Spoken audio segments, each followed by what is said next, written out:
আসসালামু আলাইকুম, আশা করি সকলেই ভালো আছেন। আজকের ভিডিওতে মূলত দেখানোর চেষ্টা করব, যদি আপনার খতিয়ান নাম্বার মনে নাই কিন্তু আপনার খতিয়ানের দাগ নাম্বারটা মনে আছে।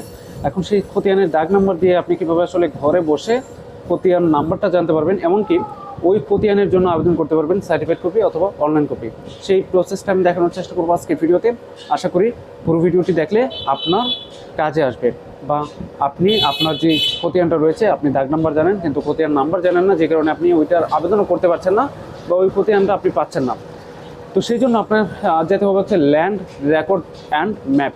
আপনারা স্ক্রিনের যে দৃশ্যটা দেখতে পাচ্ছেন, যে অবস্থায় দেখতে পাচ্ছেন, এই অবস্থায় আসার জন্য অর্থাৎ ড্যাশবোর্ডে আসার জন্য আপনাকে অ্যাকাউন্ট তৈরি করতে হবে। অ্যাকাউন্ট তৈরি করার প্রসেসটা লিঙ্ক দেওয়া আছে ডিসক্রিপশনে, সেটা আপনারা দেখে নেবেন এবং সেই অনুসারে আপনারা আপনাদের অ্যাকাউন্টটা তৈরি করে নেবেন। তারপর এখানে আসার পর ল্যান্ড রেকর্ড অ্যান্ড ম্যাপে ক্লিক করবেন। ল্যান্ড রেকর্ড অ্যান্ড ম্যাপে ক্লিক করার পর কিন্তু ল্যান্ড রেকর্ডের যে ড্যাশবোর্ড রয়েছে সেখানে আপনাকে নিয়ে যাবেন। নেওয়ার পর এখান থেকে দেখতে পাচ্ছেন খতিয়ান ও ম্যাপ অনুসন্ধান, এইটাতে ক্লিক করবেন। আপনি যদি নামজারি খতিয়ানের জন্য আবেদন করতে চান বা নামজারি খতিয়ান আপনি জানতে চান, তাহলে নামজারি খতিয়ানে ক্লিক করবেন। আর যদি সার্ভে খতিয়ান জানতে চান, যেটা মূলত জরিপ করে যে খতিয়ানটা তৈরি হয়, সেই খতিয়ানটা আপনি যদি জানতে চান তাহলে সার্ভে খতিয়ানের তথ্য এটাতে ক্লিক করবেন, বা সার্ভে খতিয়ান ক্লিক করে তারপর এখান থেকে ওই খতিয়ানের তথ্যটা দিতে হবে। যেমন ওইটার বিভাগ কোথায় পড়েছে, বিভাগটা সিলেক্ট করবেন। তারপর হচ্ছে জেলাটা সিলেক্ট করবেন, অর্থাৎ আপনার মৌজার অবস্থানের ক্ষেত্রে বা অবস্থানের যেই উপজেলা রয়েছে, জেলা রয়েছে, বিভাগ রয়েছে, সেগুলো আপনারা সিলেক্ট করে নেবেন। তারপর এখান থেকে আপনার খতিয়ানের যেই ধরনটা রয়েছে, যেমন বিআরএস হইতে পারে, এসএ হইতে পারে, আরএস হইতে পারে, কিংবা বিএস হতে পারে, আরও অন্যান্য রয়েছে খতিয়ান।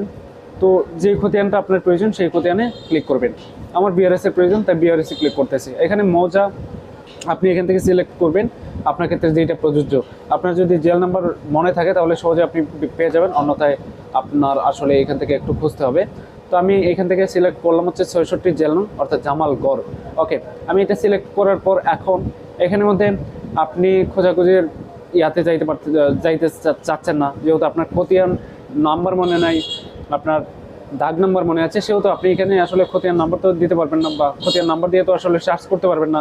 আর এখানে শুধুমাত্র নাম দেওয়া আছে, আপনি প্রত্যেকটাতে চেক করতে হবে যে আসলে কোন ওই দাগ নাম্বারটা আসলে কোন খতিয়ানের মধ্যে রয়েছে। তো সেটা আপনি না করে কিন্তু এখানের মধ্যে দেখতে পাচ্ছেন অধিকতর অনুসন্ধান নামে একটি অপশন রয়েছে। অধিকতর অনুসন্ধানে ক্লিক করবেন। ক্লিক করার পরে এখানে দেখতে পাচ্ছেন মালিকের নাম। মালিকের নাম আপনার জানা নাই থাকতে পারে, আপনার কাছে শুধুমাত্র দাগ নাম্বার রয়েছে, আপনি শুধুমাত্র এখান থেকে দাগ নাম্বারটা দিয়ে দেবেন। দাগ নাম্বার কত, ধরেন আমি একটি দাগ নাম্বার দিয়ে দিচ্ছি 166516। ওকে, আমি এই দাগ নাম্বারটা দিয়ে এলাম এবং খুঁজনে ক্লিক করলাম। এই যে মালিকের নামটা, এটা আমি ফাঁকা রাখলাম। খুঁজনে ক্লিক করলাম, এখানে দেখতে পাচ্ছেন দুইটা খতিয়ান চলে আসছে। একটি দাগ নাম্বার একাধিক খতিয়ানে থাকতেই পারে, যদি তারা সেপারেট করে আলাদা আলাদা খতিয়ান তৈরি করে, সেক্ষেত্রে আসলে বা বিক্রি করার মাধ্যমে আসলে সেপারেট করা হয়। সেপারেট করে হচ্ছে তাদের নতুন নামে বা তাদের নামে নতুন খতিয়ান তৈরি করতে পারে। তো সেই জন্য এখানে কিন্তু দুইটা খতিয়ান আসছে, যে দুইটা খতিয়ানে এই দাগ নাম্বার রয়েছে। এখন আপনার ক্ষেত্রে যেটা প্রযোজ্য, আপনি ওই দুইটাতে যে কয়টা দেখাবে সেটাতে প্রবেশ করবেন, বা এখানে নাম তো দেওয়াই থাকবে যে কার নামে রয়েছে। আপনার অ্যাটলিস্ট নামটা তো জানা থাকবে যে কার নামে এই খতিয়ানটা রয়েছে যেটা আপনি খুঁজতেছেন, বা তো সেটাতে আপনি ক্লিক করবেন। যেমন আমার এইটা প্রয়োজন হচ্ছে আব্দুর রজ্জাক সাহেবের, যেটা রয়েছে সেটা আমার প্রয়োজন। তো 158 খতিয়ান আমি জানতে পারলাম যে 158 খতিয়ান। আমি এটাতে যদি প্রবেশ করি তাহলে আমি দেখতে পারবো, আরেকটু শিওর হতে পারবো যে এখানের মধ্যে যে খতিয়ানটা রয়েছে দেখতে পাচ্ছেন 6516 এবং হচ্ছে 6517, এই দুইটা দাগ নাম্বারই আসলে আমার কমন পড়েছে, যে কারণে আমি শিওর, এবং হচ্ছে নামটাও আসলে কমন পড়েছে, যে কারণে আমি শিওর যে এই খতিয়ানটাই আমার প্রয়োজন। তো আমি কি করব, আমি এই খতিয়ানের সার্টিফিকেট কপি অথবা অনলাইন কপির জন্য কুড়িতে রাখুন এইটাতে ক্লিক করব। কুড়িতে রাখুন এইটাতে ক্লিক করলে কিন্তু কার্টে যুক্ত হয়ে যাবে। এখানে দেখতে পাচ্ছেন কার্টে যুক্ত হয়ে গেছে। এখন আমি যদি এটা আবেদন করতে পারি সার্টিফিকেট কপির জন্য, তাহলে দেখতে পাচ্ছেন সার্টিফিকেট কপি, এখানে আমি সিলেক্ট রাখলাম। আর যদি অনলাইন কপি নিতে চান তাহলে অনলাইন কপিও নিতে পারবেন, তবে অনলাইন কপি দিয়ে আপনি আহামরি কোনো কাজ করতে পারবেন না, শুধুমাত্র দেখা ছাড়া। আর সার্টিফিকেট কপি হচ্ছে এটা যাচাই বাছাই করে কিন্তু তারা কয়েকজন কর্মকর্তা রয়েছেন, তারা স্বাক্ষর সহ আপনি ওই খতিয়ানটা পাবেন। তো যাই হোক, আমি এখানে রাইট চিহ্নতে ক্লিক করলাম, অর্থাৎ আমি এটার আবেদন করতে চাচ্ছি। চেক আউট করুন এইটাতে ক্লিক করব। মূলত আমার পয়েন্ট হচ্ছে, আপনারা যদি শুধুমাত্র দাগ নাম্বার জানা রয়েছে কিন্তু মালিকের যে খতিয়ান নাম্বারটা রয়েছে সেটা আপনার জানা নাই, আপনি এই প্রসেসটা অবলম্বন করে কিন্তু, অর্থাৎ অধিকতর অনুসন্ধানে যে আপনি দাগ নাম্বারটা যদি লিখে তারপর হচ্ছে সার্চ করেন, তাহলে কিন্তু আপনি ওই খতিয়ানগুলো পাবেন যেই খতিয়ানগুলোতে এই দাগ নাম্বার অন্তর্ভুক্ত রয়েছে। আশা করি আপনারা এই বিষয়টা বুঝতে পেরেছেন।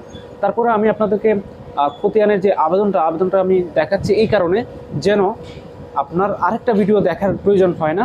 আপনি খতিয়ানটা পাইছেন কিন্তু খতিয়ানের আবেদনটা আসলে আপনি কীভাবে করবেন বা খতিয়ানটা আপনি কীভাবে পারবেন সেটার জন্য আমি মূলত আপনাদেরকে দেখাচ্ছি আর কি। তো এটা হচ্ছে মূলত বিআরএস খতিয়ান। তো আমার প্রয়োজন হচ্ছে আরএস খতিয়ান। তো আরএস খতিয়ানের জন্য আমি বিআরএস দিয়ে কেন দেখলাম, কারণ বিআরএস এবং আরএস খতিয়ান নম্বর দুইটাই একই থাকে, এবং আমাদের যে এরিয়াটা রয়েছে এই এরিয়ার মধ্যে আরএস যেই খতিয়ান রয়েছে, এই আরএস খতিয়ানের অনেক কিছুই অনেকগুলোই আসলে অন্তর্ভুক্ত হয় না, যে কারণে আমি বিআরএস দিয়ে আসলে খতিয়ান নাম্বারটা আমি জেনে নিলাম। তো আমি যদি এখন 158 দিই, খুঁজনে ক্লিক করি, তাহলে এখন দেখতে পাচ্ছেন এটা অনলাইনের মধ্যে নাই, অর্থাৎ আরএস যেই খতিয়ানটা রয়েছে 158 নম্বর, এটা অনলাইনে নাই, যে কারণে আমাকে সার্টিফাইড কপির জন্য আবেদন করতে হবে। তো আমি শিওর হয়ে নিলাম বিআরএস খতিয়ানের মাধ্যমে, বিআরএস যেহেতু ইদানিংয়ের খতিয়ান সেহেতু বিআরএসের মধ্যে ওই সবগুলো অন্তর্ভুক্ত হয়েছে অনলাইনের মধ্যে, যে কারণে আমি ওইভাবে আসলে জেনে নিলাম যে কত নম্বর খতিয়ান। আমি জানলাম যে 158 নম্বর খতিয়ান হচ্ছে বিআরএস। এখন বিআরএস আর আরএস এর যে খতিয়ান নং, এটা কিন্তু হুবহু সেম, অর্থাৎ মানে খতিয়ানের নংয়ের কোনো পরিবর্তন হয় না। আপনারা জানেন যে এসএ খতিয়ানের যে নম্বরটা রয়েছিল খতিয়ান নং, সেটা কিন্তু আরএস এ এসে পরিবর্তন হয়েছে, কিন্তু বিআরএস এবং আরএস দুইটা একই, যে কারণে আমি বিআরএস থেকে খতিয়ান নাম্বারটা জানলাম আরএস অনলাইনের মধ্যে না পাওয়ার কারণে, এবং যখন আমি জেনে ফেললাম, জানার পর হচ্ছে 158 দিয়ে সার্চ করলাম। ওকে, দেখতে পাচ্ছেন আমার আগের যে খতিয়ানটা রয়েছে বিআরএস খতিয়ান, সেটা হচ্ছে 158। তো আমি আরএস এর অপশনে আইসা 158 দিয়ে সার্চ করলাম, কুড়িতে রাখুন, এটাতে ক্লিক করব। এটার আমি অনলাইন কপি পাবো না, আমি কেবলমাত্র সার্টিফাইড কপির জন্য আবেদন করতে পারবো। তো সার্টিফাইড কপির জন্য আবেদন করতে হলে আমাকে এখানে রাইট চিহ্নতে ক্লিক করব, এবং এখানে দেখতে পাচ্ছেন সার্টিফাইড কপি, আবেদনের ধরন সার্টিফাইড কপিতে ক্লিক করে চেক আউট করুন, এটাতে ক্লিক করব। আমি চাইলেও কিন্তু এটা অনলাইন কপির জন্য আবেদন করতে পারবো না, যেহেতু এটা অনলাইনের মধ্যে অন্তর্ভুক্ত করা নেই আরএস যেটা রয়েছে আর কি। তো চেক আউট করুন, এটাতে ক্লিক করব। ক্লিক করে আমি আসলে বেশি কথা বলছি যেন আপনারা আসলে যারা একদম নতুন তারা যেন একটু সহজে বুঝতে পারেন সেই জন্য। এবং এখান থেকে আপনি আসলে কোন মাধ্যমে আসলে আপনি পাইতে চাচ্ছেন সেটা আপনি এখান থেকে সিলেক্ট করবেন। যদি অফিস কাউন্টার থেকে আপনি সংগ্রহ করতে চান সার্টিফিকেট কপিটা, তাহলে অফিস কাউন্টার দিবেন, এতে করে আপনার 100 টাকাই খরচ হবে, কোনো বাড়তি টাকা বা বাড়তি চার্জ প্রযোজ্য নয়, বা বাড়তি চার্জ আপনার খরচ হবে না। আর আপনি যদি ডাকযোগে নিতে চান, অর্থাৎ কুরিয়ার সার্ভিসের মাধ্যমে নিতে চান, সেই ক্ষেত্রে দেশের অভ্যন্তরে হলে 40 টাকা, এবং হচ্ছে দেশের বাইরে হলে মানে এক এক দেশের ক্ষেত্রে এক এক ডেলিভারি চার্জ রয়েছে বা পোস্ট ফি রয়েছে, সেটা আপনারা এখানে দেখতে পারবেন আর কি। যাই হোক, আমি দেশের অভ্যন্তরে নিব, এবং আসলে আমি ডাকযোগে নিতে চাচ্ছি না, আমি অফিস কাউন্টার থেকে নেব। যে কোনো অফিস কাউন্টার সিলেক্ট করে এখানে দেখতে পাচ্ছেন ফি পরিশোধের মাধ্যম, এক পাইতে ক্লিক করব, এবং এখানে যে ক্যাপচাটা রয়েছে এই ক্যাপচাটা আমি ফিল আপ করবো। ক্যাপচাটা আমি দিয়ে এলাম, ফি পরিশোধ করুন, এইটাতে ক্লিক করব। ক্লিক করার পর এখন এখানে আপনারা দেখতে পাচ্ছেন যে কয়েকটা মাধ্যম রয়েছে, যে মাধ্যমগুলোর মাধ্যমে আমি আসলে এই 100 টাকা যে টাকাটা রয়েছে এই টাকাটা আসলে আমি পরিশোধ করতে পারবো। তো আমি এখান থেকে যেটা আমার ক্ষেত্রে প্রযোজ্য সেটা আমি সিলেক্ট করে নেব। যেটা আপনার কাছে ব্যাংক অ্যাকাউন্ট রয়েছে সেটা আপনি এখান থেকে সিলেক্ট করে নেবেন। যেমন এখানে রয়েছে মোবাইল ব্যাংকিংয়ের মধ্যে বিকাশ, নগদ সহ অন্যান্য। তো আমি বিকাশ সিলেক্ট করলাম, এবং সেখানে দেখতে পাচ্ছেন রাইট চিহ্নতে ক্লিক করে ফেলবেন, অর্থাৎ আপনি টার্মস অ্যান্ড কন্ডিশনের সাথে সম্মত রয়েছেন, এই মর্মে আপনি পে 100 এটাতে ক্লিক করবেন। ক্লিক করার পর এখানে আপনার যে বিকাশ নাম্বারটা রয়েছে, আপনি নগদের ক্ষেত্রে নগদ নাম্বারটা দিয়ে দেবেন, কনফার্মে ক্লিক করবেন।